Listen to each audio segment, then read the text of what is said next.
kita pernah belajar dan membaca serat dari Syekh Siti Jenar, ini kan juga banyak yang salah paham.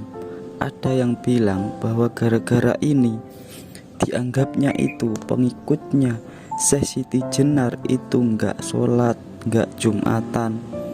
Ada salah satu muridnya namanya Kilontang, dimana Kilontang ini dulu waktu diinterogasi oleh Sunan Bonang, antara lain yang diucapkan itu, katanya Kilontang bersujud-sujud tiap hari Jumat di masjid itu hanya menyembah kesunyian, kesenyapan, kekosongan.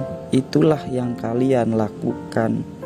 Kalau menurut wejangan guru saya, orang sembahyang, orang sholat itu siang malam tiada putusnya dilakukan.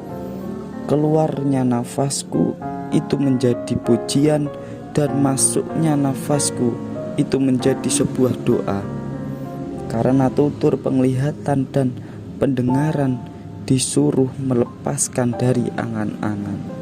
Jadi kalau kamu sholat masih mengiaskan kelanggengan dalam alam kematian, maka sesungguhnya kamu ini kafir.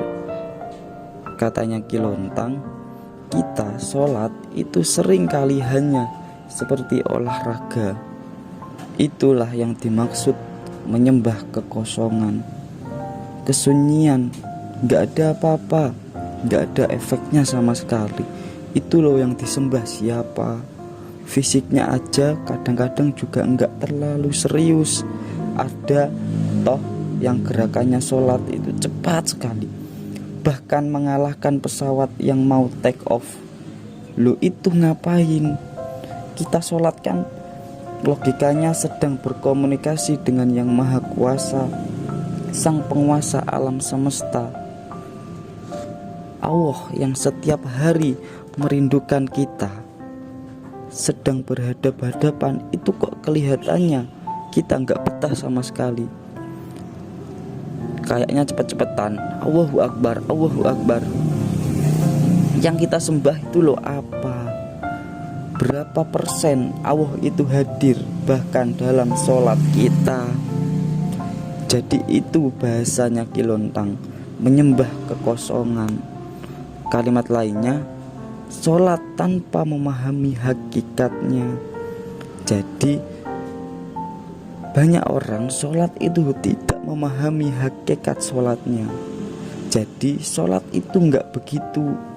Kalau hanya olahraga, kita sebenarnya sedang nyembah bambu kosong, bumbung kosong. Jadi nggak ada nilainya sama sekali. Ya kalau kelihatan di luarnya itu memang ada nilainya, akan tetapi dalamnya, di dalam hatinya itu nggak ada apa-apanya. Dapatnya cuma capek. Kalau puasa dapatnya ya cuma lapar dan haus saja. Kalau guruku, katanya Kilontang, setiap detik kehidupannya adalah sholat.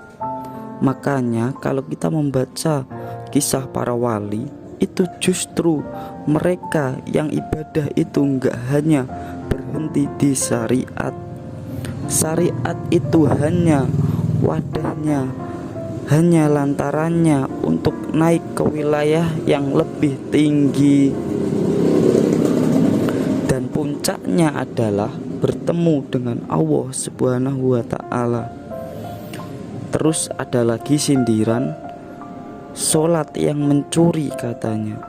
Apa sih sholat yang mencuri itu? Di dalam serat Syekh Siti Jenar itu begini. 1. Pada waktu saya sholat, budi saya mencuri. 2. Pada waktu saya berzikir, budi saya melepaskan hati dan menaruh hati pada seseorang. Kadang-kadang menginginkan keduniaan yang banyak, lain dengan zat Allah yang bersama diriku. Jadi sholat dan semua amal ibadah itu bahkan semacam permintaan Allah untuk kita lakukan.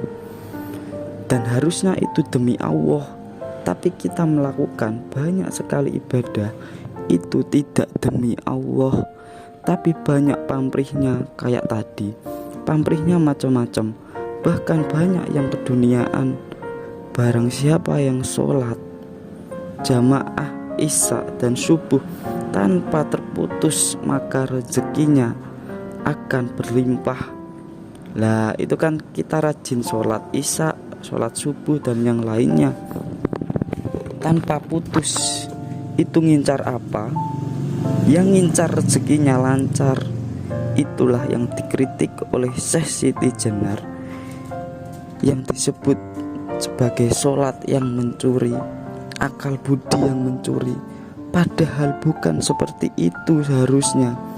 Bukan hal duniawi targetnya sholat itu. Jadi jangan begitu.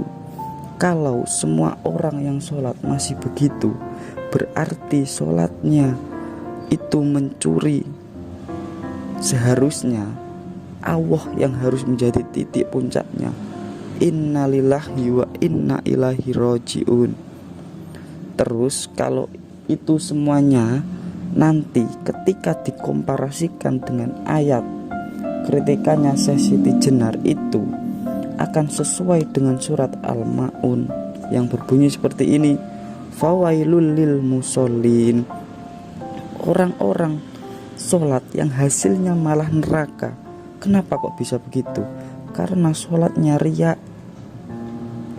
Alladzinahum yura'un waladzinahum an sholatihim sahun.